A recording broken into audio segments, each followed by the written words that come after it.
오늘 말씀의 제목이 저주에서 축복으로라는 제목입니다. 자, 사망 권세를 이기시고 다시 살아나신 우리 주님, 또 예수님의 그 부활을 우리가 찬양하는 이 예배를 드리고 있습니다. 오늘 우리가 호세아 말씀을 읽었는데요. 호세아서는 구약 성경 중에서도 어떻게 보면 가장 마음 아픈 그런 성경 구절이라고도 할 수 있습니다. 하나님께서는 선지자 호세아를 부르십니다. 여러분, 선지자에게 어떤 하나님께서 부르시면 또 어떤 걸 이제 사명을 주시면은 대단한 것을 주실 텐데 뭐라고 하셨냐면 저기 가서 음란한 여자 고멜을 아내로 맞이하라. 이런 말씀을 주세요. 여러분 이해가 되셨죠? 호세아 선지자를 부르셔가 음란한 여자 고멜이라는 여자를 데려와서 결혼해서 아내로 맞이하라. 이런 말씀을 하십니다.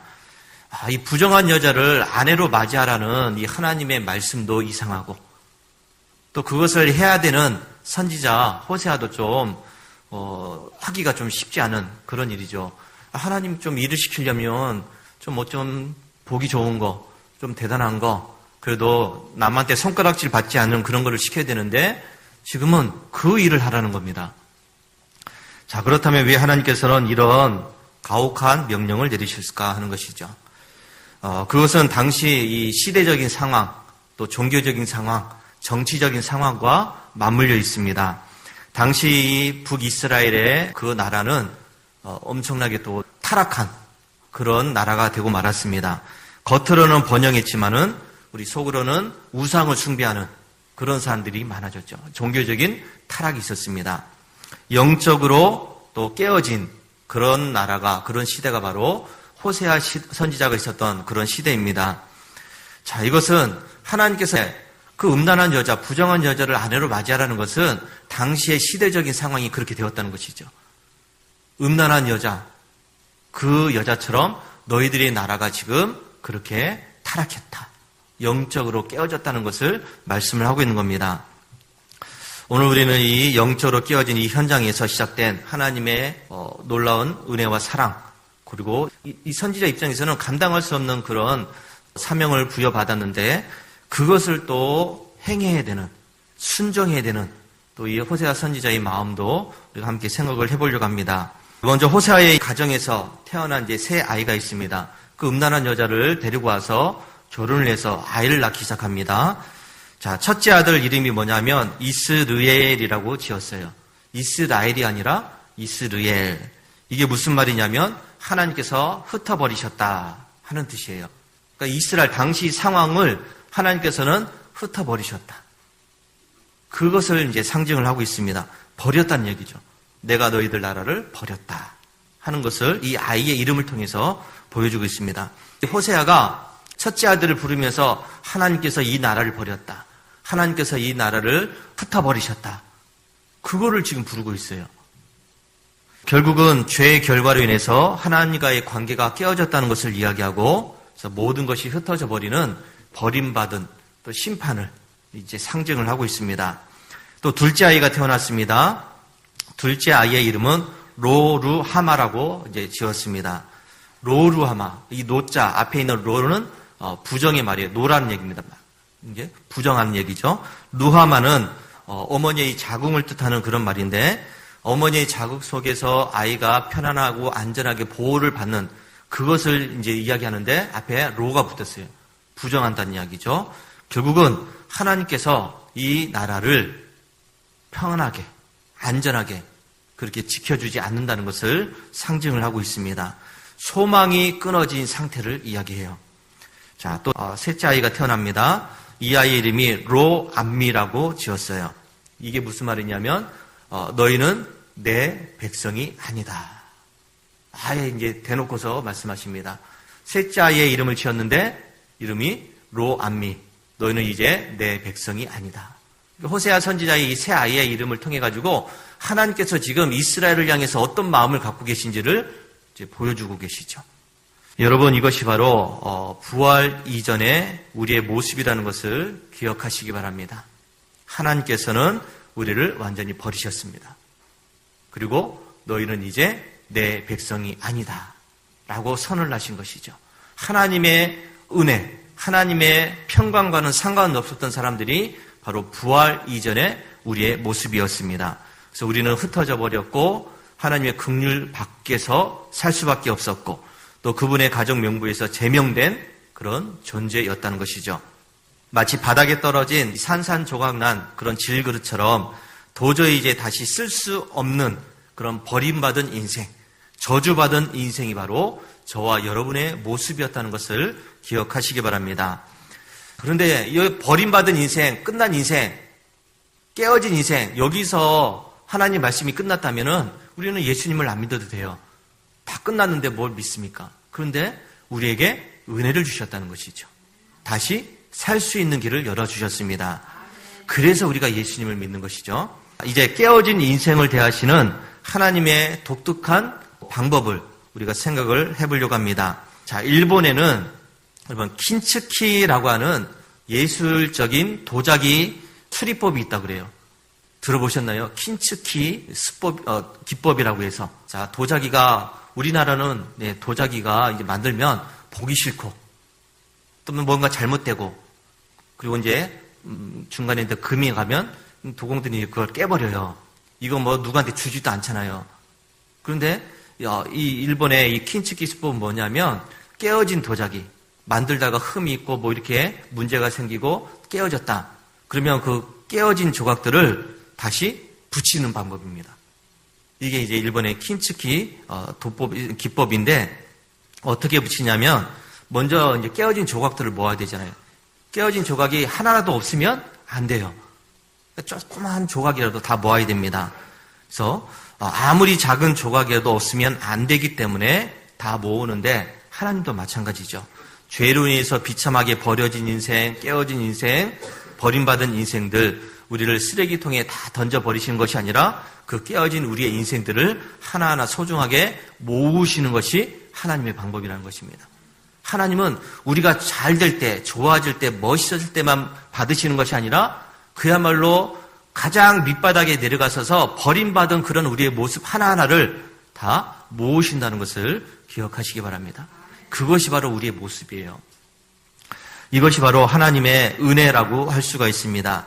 하나님을 떠나서 제멋대로 살아가는 그 인생들을 하나님은 결국은 찾아내신다는 것이죠. 하나님과 멀어졌던 인생들을 하나님은 다시 찾으시는 겁니다. 버리지 않는다는 것입니다. 찾아내시기 때문에 우리가 이렇게 구원의 기쁨을 다시 누릴 수 있습니다. 깨어진 조각들을 다 모았으면 그것을 이제 하나 또 이제 붙여야 됩니다. 깨어진 조각들을 이어 붙일 때 천연 옷 가루, 옷 기름, 옷 본드라고 해야 되나요? 옷으로 이렇게 거기다가 이제 숭근 가루를 넣어서 이제 본드를 만들어서 이제 붙인다고 그럽니다. 보통 우리가 깨지거나 흠이 있거나 상처가 있으면 이걸 우리는 다 가리려고 그래요. 문제가 있으면 그것을 덮어버려서 뭐 없었던 것처럼 이렇게 하려고 그러는데 이 킨츠키 방법은 뭐냐면 그 깨지고 갈라진 틈을 오히려 땜빵을 합니다. 오칠을 해가지고 거기다 금가루를 넣어가지고 이전보다 더 멋있게 만든다는 것이죠. 그리고 깨어진 조각, 완전히 금이 간 거기에 오칠을 하면서 거기에 금가루가 이렇게 뿌려져 있다고 생각을 하면 그게 얼마나 멋있겠습니까? 우리 하나님도 마찬가지입니다. 우리가 살아가면서 상처 있고 버림받고 이리저리 부딪혀서 멍든 자국들, 정말로 마음에 한이 맺힌 그런 것들을 하나님은 버리지 않으시고 그 자리에 다시 은혜의 금가루로 채워나가신다는 것을 기억하시기 바랍니다. 우리를 멋지고 귀한 존재로 다시 빚으시는 것이죠. 너 깨졌으니까 넌 이제 보기 싫어. 저 구석에 가 있어. 이게 아니라 하나님은 그 깨진 인생들을 다시 모아서 거기다가 아름답게 은혜로서 금가루를 뿌려주시고 멋있게 만들어가지고 가장 멋진 곳에 세워주신다는 것입니다. 이게 바로 하나님의 은혜입니다. 우리가 이렇게 깨어진 인생이었는데 버림받은 인생이었는데 죽을 수밖에 없는 인생이었는데 하나님께서 우리를 은혜로 부르셨기 때문에 저와 여러분이 이렇게 이 자리에 앉아서 예배드릴 수 있는 거 아닙니까? 이렇게 우리가 또 하나님을 찬양할 수 있는 것 아니겠습니까? 이 찬양하는 자리가 얼마나 귀한 자리인지를 알아야 돼요. 이 찬양하는 자리가 그냥 가운 입고 그냥 앉아있으면 찬양하고 입만 벌리면 되는 것이 아니라 하나님이 나를 그렇게 아름다운 존재로 새로운 존재로 만드셨다는 것을 우리는 기억해야 된다는 것이죠. 세 번째, 새로운 창조입니다. 수리가 끝난 도자기는 이제 원래 그런 모습이 아니죠. 깨어진 것, 상처 입은 것, 그리고 흠이 있는 것, 이게 아니라 훨씬 더 아름다운 모습으로 재창조가 되었습니다. 깨어진 자리에 금가루가 묻어 있으니 얼마나 그게 멋있게 보이겠습니까? 이전보다 더 수십 배, 수백 배의 가치가 생겨나는 것이죠. 여러분, 이것이 바로 부활의 복음이라는 것을 기억하시기 바랍니다. 하나님께서는 우리의 죄와 상처들을 아무것도 없었던 것처럼 지워버리시는 분이 아니에요. 오히려 우리의 인생에 가장 아프고 깨어진 그 부분들을, 그 깨어진 틈을 예수님의 보혈로 채워주시고 부활의 기쁨과 영광으로 다시 채워주셔서 가장 멋있게 만드신다는 것을 기억하시기 바랍니다. 부활의 기쁨을 누리는, 그래서 이 성도들이 더 아름답게 빛날 수가 있는 것이죠. 그래서 진짜 예수 그리스도의 부활을 경험한 성도들은 그 자기가 당했던 그 상처들, 아픔들, 그것이 더 이상 흉이 될 수가 없습니다. 수치가 될 수가 없죠. 옛날에 내가 그랬었는데 이제는 내가 하나님의 은혜로 새로운 존재가 되었어. 그 마음이 생기는 것입니다. 세상을 살면서 경험했던 아픈 상처와 멍든 자국들은 더 이상 나를 아프게 하는 고통이 아니라 그 고통을 통해서 하나님의 은혜가 나에게 임했다는 것을 믿게 되는 것이죠. 오히려 그 상처와 고통들은 하나님의 은혜가 머무는 자리가 되었고 하나님의 능력을 받는 자리가 되었습니다.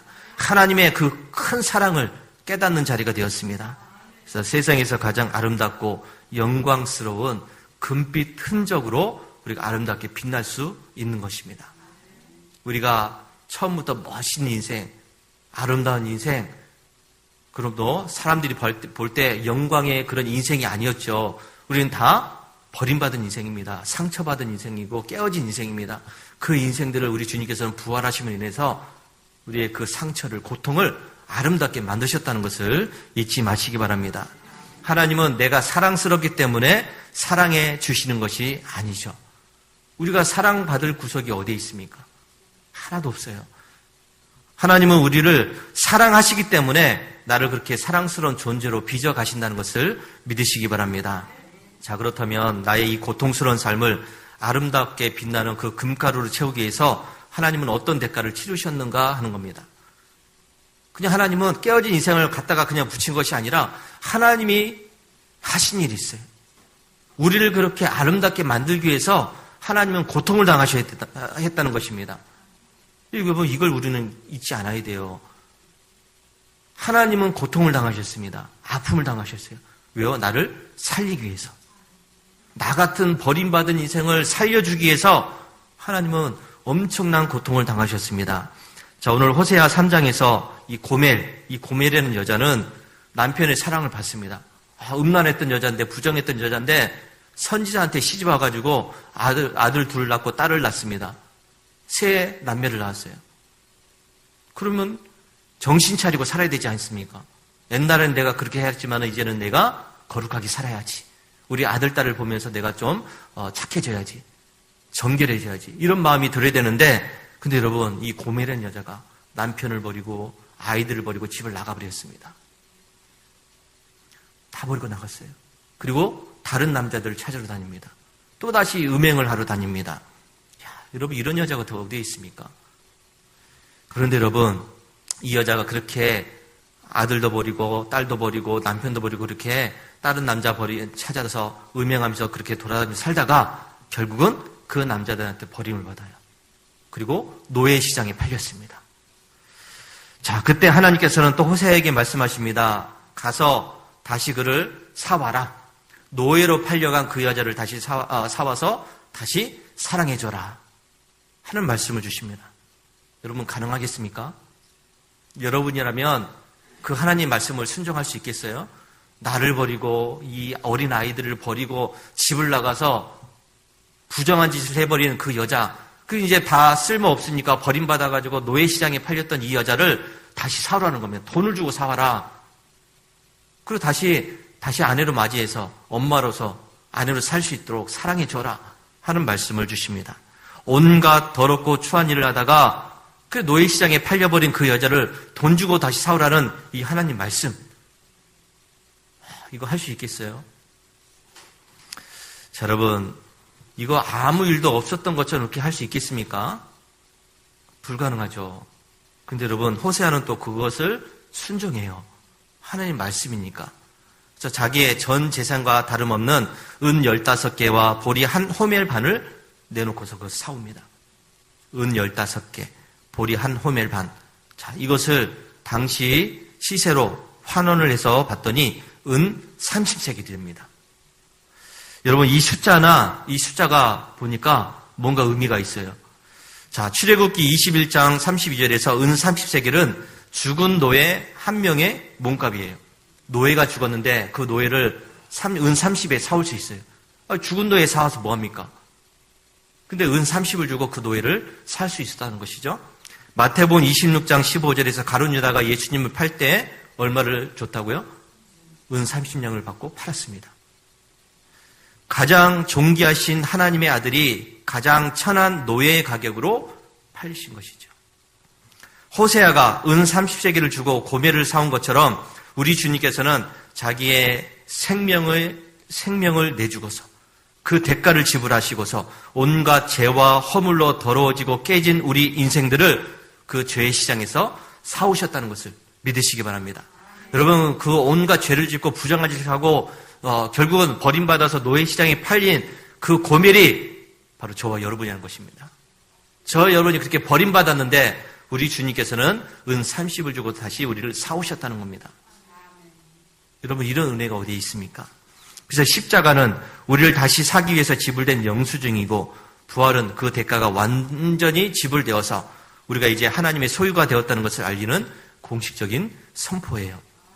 십자가를 바라볼 때 여러분, 이거 그냥 장식용으로 차에 달고 다니면 뭐 안전한 생각이 드니까 그래서 달고 다니는 게 아니에요. 십자가는 내 죄가 모두 사해졌다는 상징입니다.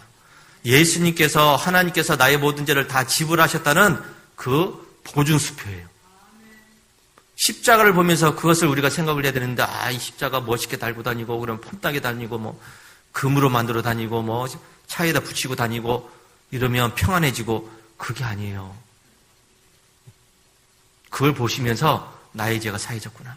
내가 이제 새로운 존재가 되었구나. 내가 하나님의 은혜를 받는 자가 되었구나. 그거를 생각하는 것이죠. 이제 부활하신 주님 안에서 우리의 이름표는 완전히 바뀌었습니다. 전에는 죄인이었는데 이제는 아니죠. 호세아서 1장 10절에 이렇게 이야기하죠. 전에는 너희가 내 백성이 아니더니 이제는 살아계신 하나님의 아들들이라 할 것이다. 전에는 이 아이들의 이름처럼 버림받았는데 너는 내 백성이 아니고 너는 이제 국류를 못 받아 이렇게 되었는데 이제는 살아계신 하나님의 아들이 되었다는 겁니다.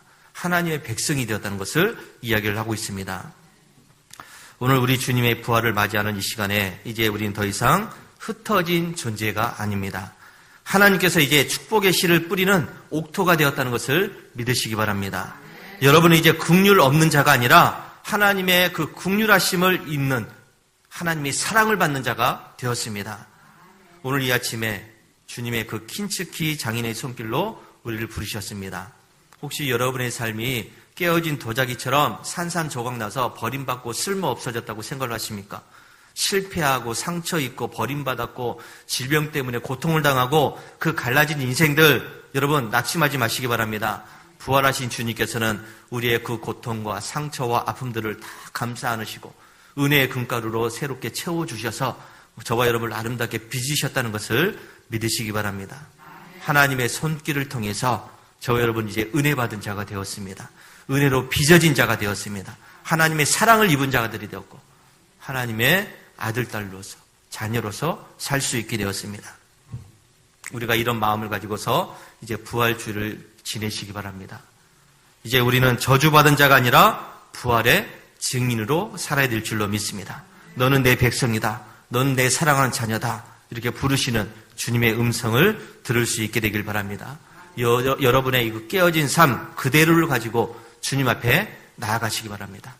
감추지 마시고 덮지 마시고 하나님 내 인생이 이렇게 힘듭니다. 나 이렇게 고통받아요. 어려워요. 아파요. 이 모습 그대로 주님 앞에 갑니다.